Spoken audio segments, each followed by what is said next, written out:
A lot has changed since President Trump last addressed Congress, and last night he delivered one of the longest State of the Union speeches in decades. Clocking in at 1 hour and 47 minutes, the president declared what he called a new era of American prosperity, pointing to lower inflation, reduced prescription drug prices, and tax cuts as key wins. He also defended his immigration crackdown and his global tariff agenda despite recent legal challenges. At times, the speech turned political, with Trump taking aim at Democrats. We now have the strongest and most secure border in American history by far. Democrats are destroying our country. In an official response, Virginia Governor Abigail Spanberger pushed back, arguing Democrats are focused on lowering costs and protecting communities as the midterm elections draw closer. Tonight, local leaders are weighing in after President Trump spoke on a wide range of policies in his State of the Union address. CBS 19's Ayanna Aird spoke with Congressman Nathaniel Moran on his reaction to one of President Trump's topics and what it means to East Texans. Ayanna, what did you learn?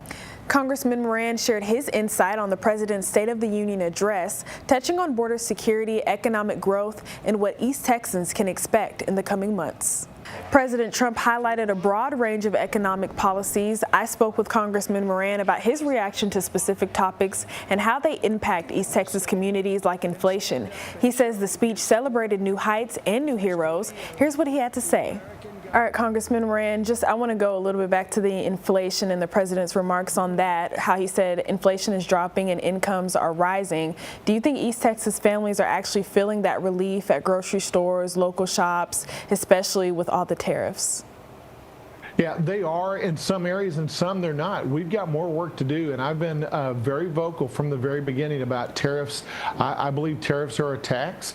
Taxes are ultimately paid by the consumer, and so I'm a free trade Reaganomics guy.